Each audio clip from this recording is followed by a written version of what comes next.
The idea, insight, or secret you need for massive impact is just moments away. It's time to claim your career crown.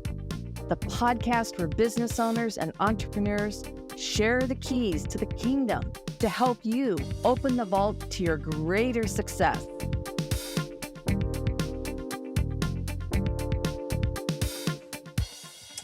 Hello, everyone, and welcome to Strategic Sales Queen's Claim Your Career Crown podcast.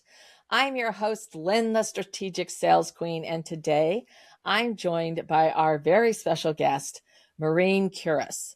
And today we are going to be talking about, does talking about dying scare you to death? How to talk anyway. And, no doubt about it. End-of-life conversations are the elephant in your family room and can be challenging. So I would love to invite you, if you love the episode, the show, please subscribe and leave us a 5-star review. We'd very much appreciate it. And I want to tell you about our wonderful guest, Maureen. So after 35 years as a registered nurse, Maureen is no stranger to end-of-life issues. She has seen firsthand the devastation that can occur when families don't have difficult discussions with family members. Maureen's strength lies in her ability to help families calmly approach topics that are difficult to discuss. Her expertise in reducing drama, trauma, and chaos has helped individuals get their affairs in order while getting their families in alignment. Maureen created Radiant Morning to be an advocate for end-of-life planning. And today, families hire Maureen to protect and empower them through facilitated discussions, planning, and preparation for end-of-life transitions. Her advocacy provides safety, clarity, hope, and guidance to her clients. And Maureen, I'm so thrilled to have you here. Welcome to the show. Thanks so much, Lynn. I just love talking about this subject and trying to take the fear out of it. Well, and that is so important. And I guess I'm going to step back and get some backstory from you about what inspired you to get started down this path after being an RN for so many years. Well, when you say after being an RN, my first job as a nurse was on an oncology unit. And I thought, oh my gosh, get me out of here as fast as I can, because I didn't come from a family that talked about death and dying. We stuffed our grief. We didn't share anything, we just held it all in. And so I was thrown into this environment that truly scared me to death. I wanted no part of it, but it was the job I could get at the time. But what I found out through this journey there was that it wasn't as scary as I thought. And it actually, there was a chance to really have meaningful conversations and say what needed to be said, and that it could be very peaceful. And especially when conversations had been had in advance. I was also, through many, many years in oncology, bone marrow transplant, hospice, I was also an ICU nurse for many years. And the difference there was that usually there was a major event, an accident, a major heart attack, a stroke, surgery that had issues. So these were the unexpected events of life. Cancer, you're given time to get your affairs in order. But these times, there weren't those times. Yeah. There wasn't time. No one had ever expected it. And there was one very profound moment that just took me on this path. This 63-year-old woman that had been out with had played tennis in the morning, took her mom to the doctors, her 85-year-old mother, and had a heart attack when she was driving her mom home, ended up in the ICU. It was a very complicated experience for her family, for her, and for her mother. And at that time, I found out there was something called advanced directives. They were relatively new. It was in the mid-90s. And but I learned that if there was this thing called the power of attorney for healthcare, and if it was filled out, there could be that one person that makes the decisions on someone's behalf if these what if moments in life occur. Right. And I became a big advocate, and I was shouting it to all my friends, go to the office supply store. It's $45 and you've got to get this done. So over the next 30 years, I was always still shouting that to my friends. And when I left my last nursing job, a number of my friends said, you've got to start a business around this. You've got to get people to get their paperwork in order and make their decisions and have, that person chosen or the backup. And so that they can have that roadmap if anything happens to them. And that's how I stepped into this. It was never really my intent, but it's something that I'm passionate about. Yeah, no, that makes a lot of sense. And you're right. There's, this is a really important piece and people miss it. And I'm not really sure why. I mean, I think there's some I think people fear death. They don't want to talk about it, but that sort of leads us in, from that perspective, but why families have such a difficult time even getting this conversation started. Well, let's face it, it's not fun. Who wants to talk about death when we're busy living, really? Yeah. But the one thing that I've found is that by doing this, it helps you truly live life fully, knowing that, okay, I've got my plan in order. If anything happens to me, I've got my person and a backup person, and I've talked to everyone. But it's very hard for some families, like my mom at 89. I love her dearly. She doesn't like to talk about any of this stuff and still doesn't, and I've asked her, so who do you know that's lived forever, Mom?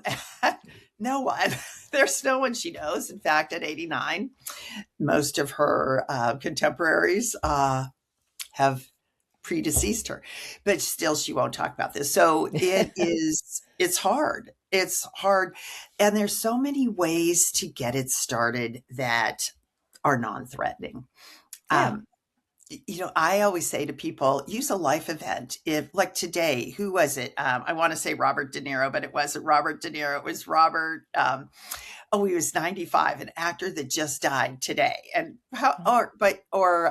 Jesse Jackson, the civil rights movement figurehead. He just died today also. And, take these moments when someone from their era has died and, say, gosh, or if there was a traumatic death because of it, Catherine O'Hara just died sort of unexpectedly, that actress from she's married to Michael Douglas and Home Alone and everything. And gosh, Mom, say to your loved one, gosh, I just read that in the last month or so, Catherine O'Hara died, Robert, whatever his name was. I can't remember. Maybe it was Robert Redford. I don't know. No, well, Robert Redford died too, but it got me thinking. I want to make sure. All will. Everybody does die. I know. I want to make sure, I can honor your wishes. Gosh, Catherine O'Hara was only 71. And what would you want? Would you be willing to speak to me? And we could talk about what you would want if something happened to you. And that's just a great icebreaker. Or to say, gosh, Dad, my friend at work, his dad just had a major heart attack and he's on life support. Oh. Would you be willing to maybe go play a round of golf and go out for a beer? And so maybe we could talk about this. What if this happened to you or to me? Maybe we could figure out a plan on what to do if something unexpected like this happens. It's easy things like that, easy and hard. Yeah. No, I totally think that those they are presenting opportunities to ease into the conversation and to get it started. And sometimes there are other things, I guess I sort of thought about it, well, what's going to happen to my cat? Who's going to take care of my cat? I want to make sure that my cat's taken care of. Yeah, people don't think about that. And you can make plans about that too. And, in fact, I just ran across this where my friend's mother has this talking about a cat. It's a cat, and her mom died, but none of them want the cat, and none of them can really take care of it. My friend is allergic to cats. Oh, She has two kids that are allergic to cats, and so the mom didn't make any plans. And now there's this cat that they can't figure out what to do with because her brother doesn't want it at all. And so, to make having these conversations, what happens? What would you want done with the cat? Who would you want this cat to go yeah. to? Because you don't want your cat sent to, cat Shelter. rescue Yeah. or something, be adopted out to strangers. You want to make sure your cat's loved and cared for. Yeah. That was a really good Absolutely. point. Yeah. Yeah. I mean, that's a key thing. Yeah. So, when you start this conversation and as you go through it, how do you do it? I mean, is there like a process you follow? How does that all sort of fall into place? Well, if I'm working with someone, we start the conversation. We go through values first of all. Really, we live and die by the values we hold dear. So I think we start by looking at what are our values, and those do change over time too. And that's why they should be. This work is never one and done. It is fluid. It's something that should be addressed at different points of life. And but really, what are your values, and what would you want? How would you want to live in certain situations? Then we explore what's your experience with deaths, because so many of us have not had. We might know someone that died, or maybe a grandparent, but the average 65-year-old really hasn't seen a dead body, when you think about it. So it's scary. It's scary to think about someone dying and what to do and all of that. So there's an exercise I take people through about, it's pretty simple. What's your experience with death? When did you experience your first death? How did it make you feel? What were the emotions, which is part of the feeling? And how do you cope with that now? And, my first death was my grandfather. I was in second grade. I loved him. He was just, this wonderful person in my life. And I didn't really, I knew he was sick, but didn't really understand dying, and no one explained it to me. And he died. But I didn't really comprehend that at second grade, and so we're Catholic. So we went to the big old Catholic funeral, and it was an open casket funeral. No one prepared us. All my little cousins were in the back of the church with our parents up front. No one had talked about it. Next thing you know, we're in a line going by a casket, looking in and seeing this guy that sort of looked like our grandfather, but he was all made up. And I can still picture that to this day, and it scared me because I wasn't prepared. So I had a lot of fear of death because it seemed scary to me. Hey, welcome back, everyone. We were having some technical difficulties. So, Maureen is back with me, and we were going to pick up where we left off.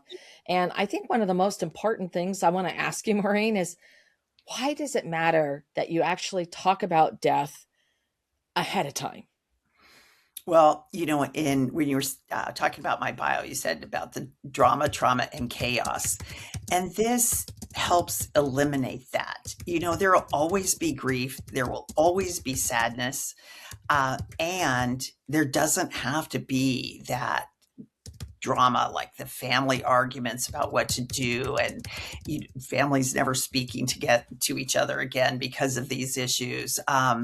It's chaotic. It's stressful when you don't know what the person wants, and you're there and having to make a decision. And it gives families a plan. It gives families a plan to follow. And that, I know firsthand, is a great gift. But when you look at this, there's studies that have been done, and I think 95% of people, 100% of people know they're going to die.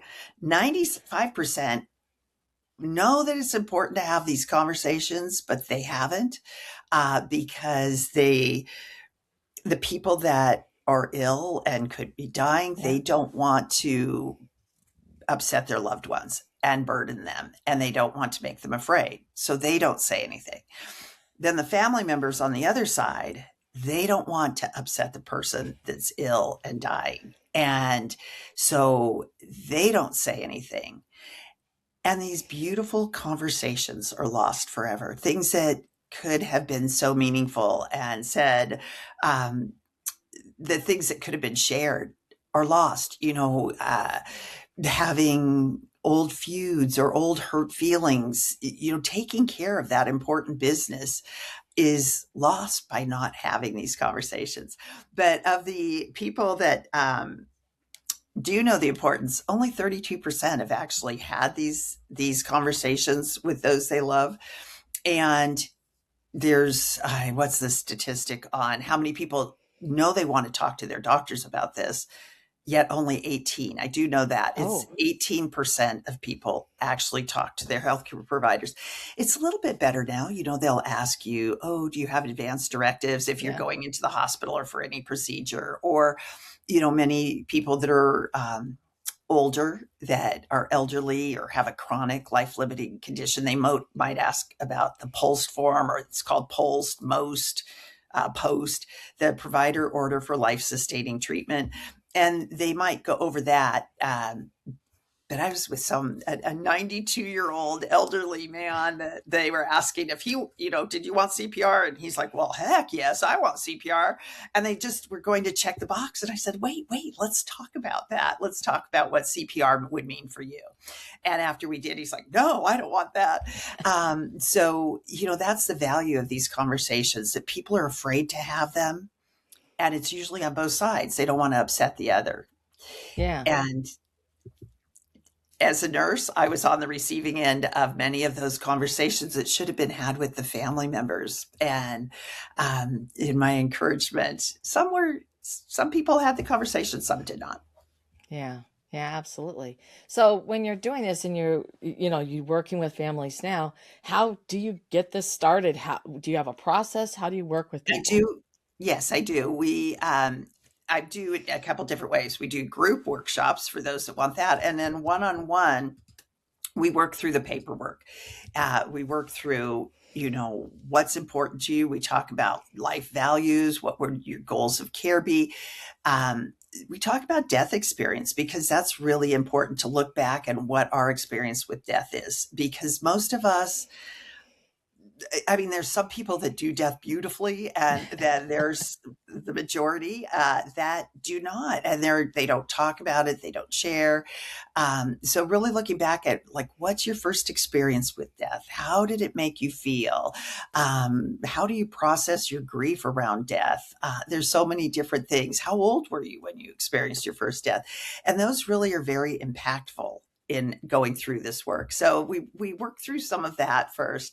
And then we talk about, if you couldn't make your own decisions, let's talk about getting that person that you trust in that role as they call them, the forms are called healthcare powers of attorney, durable power of attorney for healthcare. Yeah. The people there, they could be called a healthcare decision maker, a healthcare agent, a healthcare surrogate. There's all different names, but it's essentially the person that would make decisions on one's behalf. It's always best to have a primary and then have a first alternate, and even some people have a second alternate. And to really, I think if you do nothing else, that's one of the most important things, choosing someone that you trust, that they're willing to talk to you about your wishes and what you would want done. But you have to trust them to also make decisions that you might have never talked about. Yeah. And that you would trust that they would do what they would feel you would want based on how they know you. You should never just surprise anyone with this and put their name down and not ask them. That's happened to me, and it was very stressful because we had never talked about any of this, and out of the blue, I and another man were equal, and we disagreed on what to do. Ooh. So it was challenging. So that's why I always say primary, alternate, and first alternate, and then the second alternate. But the most important thing is that, you get the person that you would trust. Yeah. Well, that makes sense. And you ask them, always ask. Did I say that? Because and make sure that, I never thought about the second and the third alternative, right? I mean, I know that that was a different thing when my daughter was younger, that we had who would take care of my daughter, so we had like three, just in Yes. case. But we Yes. also talked to them first, Yes. like because things change, especially when she was younger, my parents. But then what happens when they get older, or if Right. they couldn't, so having that sort of a backup and a backup. Right. And that's guardianship. I shout that from the mountaintops too, but that's like what I do is beyond the will. That's all the Yeah, estate planning part. I'm beyond the will, and getting that done. Yeah. yeah, but it's And starting those conversations. yeah, there is a next of kin hierarchy, and people don't realize this. But if, like that 63-year-old I mentioned, she had Yeah, 4 children and no husband. Those 4 children were her equal decision makers, and they did not agree. And she ended up having no brain function. She ended up brain dead. And 2 of them wanted to take her off the ventilator, 2 of them did not. And she was kept on the ventilator because of that.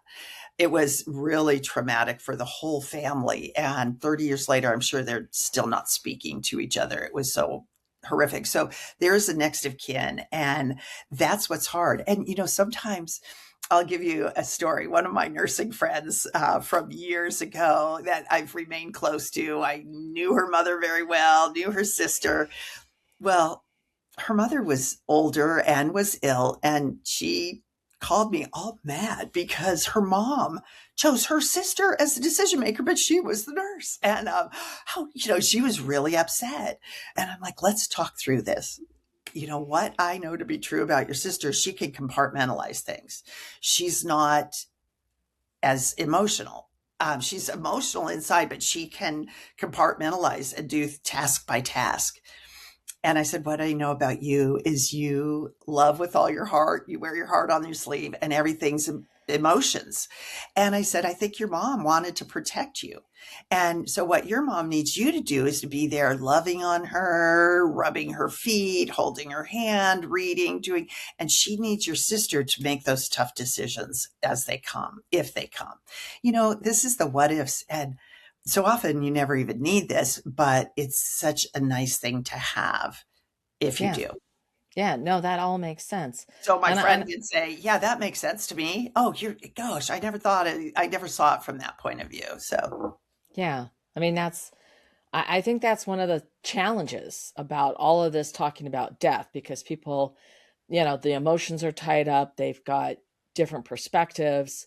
And, they are coming at it from, some are more practical, some are more, I can just imagine. So when you're really stepping into that, that's one of the things you have to, I not want to say negotiate, but you have to navigate. navigate, yeah.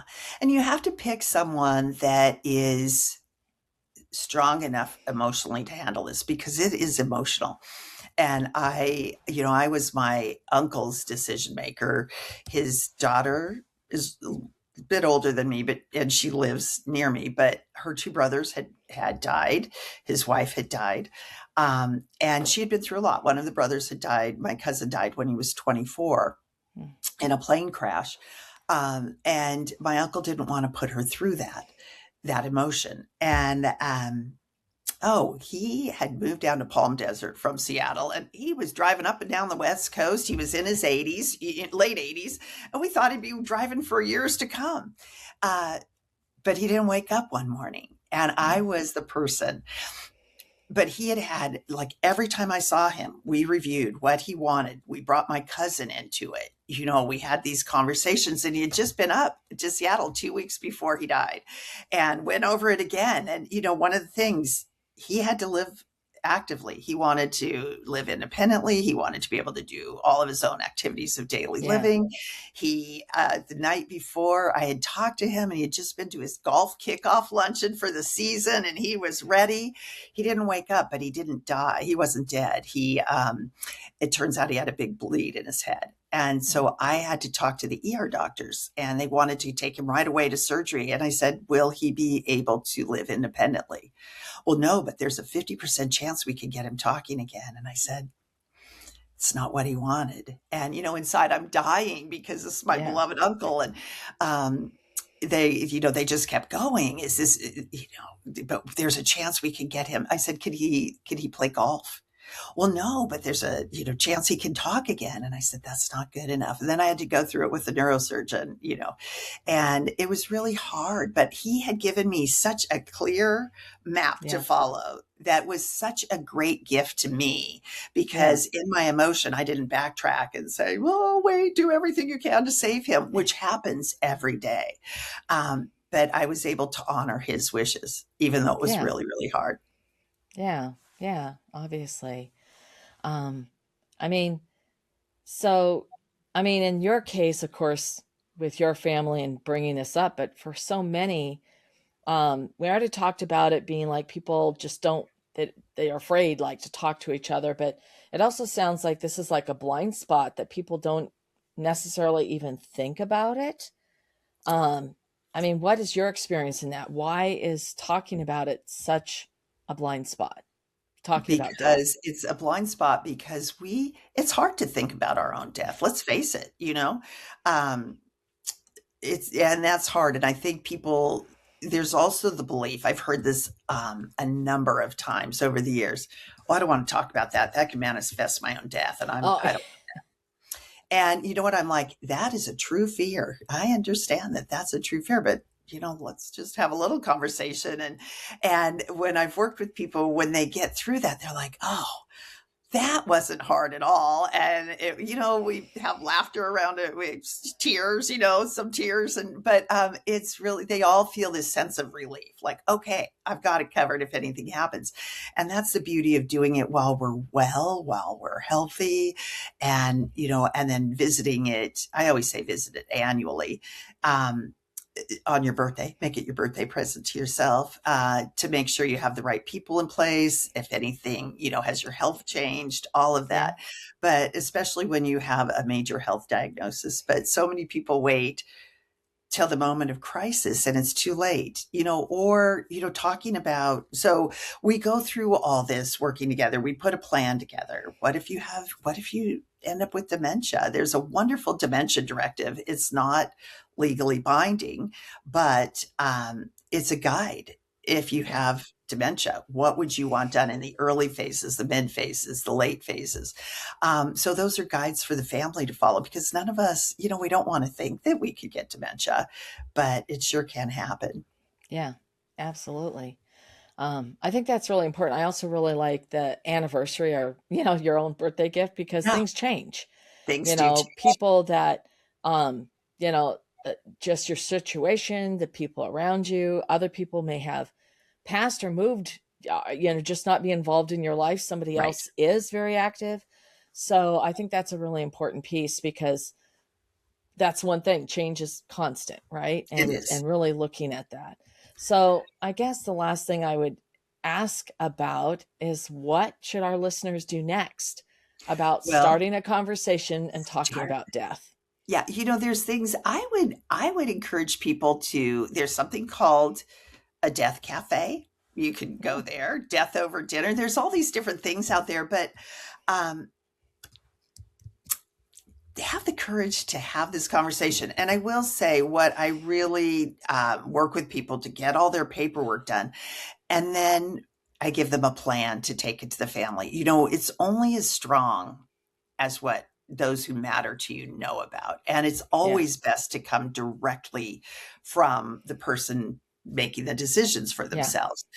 So we get all the paperwork in order and then tie it up with a family meeting. And the family meetings, it can be as easy as saying, hey, come on over for pizza and beer. Come on over for cake and coffee. I have an important conversation that I want to have.